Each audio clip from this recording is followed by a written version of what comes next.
और अब यदि आप नियमित रूप से व्यायाम करते हैं तो आप देख रहे होंगे कि मतलब कि हर साल इस समय इसी महीने में आपके शरीर में भी एक नई तरावट, नई चमक, एक नया परिवर्तन आना शुरू हो जाता है।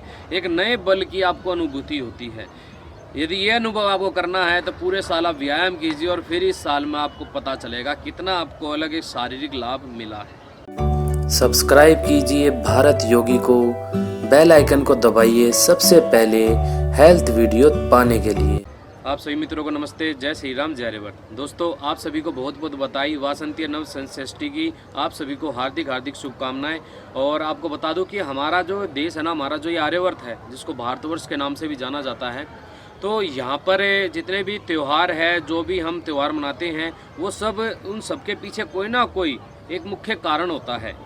और पूरे संसार में आप कहीं पे भी देख लेना कि एक फसल के आगमन पर, ठीक है ना, फसल के आगमन पर इस तरीके से खुशियाँ मनाना शायद ही संसार में कहीं हो। देखिए दोस्तों, यही वो समय है जब मनुष्य की उत्पत्ति हुई थी संसार में, ठीक है ना। इसी समय मनुष्य की उत्पत्ति हुई थी संसार में, और यही वो समय है जब जो ऋतु है परिवर्तित होती है। और परिवर्तन के कारण काफ़ी, जैसे आप देखते हैं ना, जब मौसम बदलता है तो व्यक्ति कोई खांसी, जुकाम या फिर इस तरीके से, जो व्यक्ति खासतौर से कौन होते हैं बीमार, जो व्यायाम नहीं करते, सही भोजन नहीं लेते, तो इसको ठीक करने का एक बहुत ही महत्वपूर्ण तरीका था हवन यज्ञ का। बड़े बड़े हवन यज्ञ होते थे पहले, जब वैदिक राष्ट्र था अपना आर्यवर्त था, जब भारतवर्ष, जब तक ये देश था, तब तक बड़े बड़े हवन यज्ञ हुआ करते थे, नगरों में हुआ करते थे। और राजा महाराजा पहले भी हवन यज्ञ बहुत अधिक करवाया करते थे। तो उन बड़े बड़े हवन यज्ञों से जो है अग्नि लोग अपने अपने घरों में लेकर जाते थे और फिर वहाँ पर यज्ञ किया करते थे।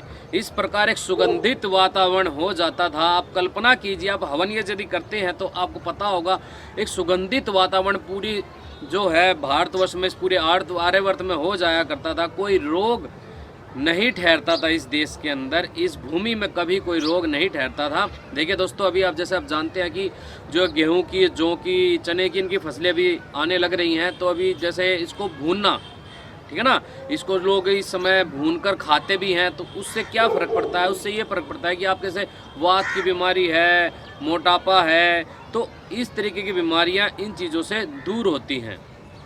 ये सबसे बड़ा मुख्य कारण है। और इसके साथ में एक काल्पनिक कहानियाँ भी जोड़ दी गई, जैसे जो एक वो कहानी है प्रहलाद की, तो वो एक काल्पनिक कहानी है, पौराणिक कहानी है, इस तरीके की कोई चीज़ नहीं थी, तो उस चीज़ को भी जोड़ दिया गया है। जबकि जो ये होली जिसको आप बोल रहे हो ना, ये काफ़ी समय से बनाई जाती रही है, ठीक है ना। उस समय लोग सुगंधित मतलब की तरह का इस्तेमाल किया करते थे। आजकल केमिकल वाले रंग उड़ेले जाते हैं। हवन यज्ञ किया करते थे, आजकल लकड़ियों का गट्ठड़ी इकट्ठा करके वहाँ पर उसको जलाया जाता है, प्रदूषण बढ़ाया जाता है, जबकि वातावरण को शुद्ध नहीं किया जाता। सब कुछ आज के समय में उल्टा हो रहा है, ठीक है ना। हुड़दंग मचाते हैं, चरित्रहीन लोग अपनी चरित्रहीनता का कार्य सिद्ध करते हैं इस दिन। तो आज के समय में इसका बिल्कुल रूप जो है ना विकृत कर दिया गया है। तो यदि आप अपनी पुरानी पद्धति से, पुराने तरीके से मनाना चाहते हैं तो हवन यज्ञ करके बनाइए। नए जो अनाज है उसकी आहुति दीजिए उसमें, ठीक है ना। तो देसी गाय का जो घी है उससे हवन यज्ञ कीजिए। आपको जो है काफ़ी उसमें एक लाभ मिलेगा, शारीरिक लाभ मिलेगा। और आप जैसे भी देख रहे होंगे, कुछ समय बाद, लगभग 15-16 दिन बाद, 6 अप्रैल को अपना जो भारतीय नववर्ष है वो भी आने वाला है।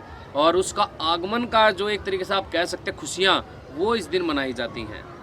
आप पेड़ पौधों को देख रहे होंगे, हरी हरी पत्तियां निकल आई होंगी, फूल निकल आए होंगे, फल लगने शुरू हो गए होंगे, ठीक है ना। और अब यदि आप नियमित रूप से व्यायाम करते हैं तो आप देख रहे होंगे कि मतलब कि हर साल इस समय इसी महीने में आपके शरीर में भी एक नई तरावट, नई चमक, एक नया परिवर्तन आना शुरू हो जाता है। एक नए बल की आपको अनुभूति होती है। यदि ये अनुभव आपको करना है तो पूरे साल आप व्यायाम कीजिए और फिर इस साल में आपको पता चलेगा कितना आपको अलग एक शारीरिक लाभ मिला है, ठीक है ना। तो भारतीय नववर्ष का भी आगमन होने वाला है, तो उसकी भी हम आप सभी को पहले ही मैं आप सभी को बधाई दे देता हूँ कि भारतीय नववर्ष को काफ़ी हर्षोल्लास के साथ मनाइए। जो दीवे होते हैं ना, दीवे भी जलाना अपनी छतों में, मैं तो हर साल यही करता हूँ, ठीक है ना। तो दोस्तों, वीडियो अच्छी लगी इसको लाइक और शेयर कर देना ताकि अधिक से अधिक व्यक्तियों तक ये वीडियो पहुँचे। आप सभी को नमस्ते, जय श्री राम।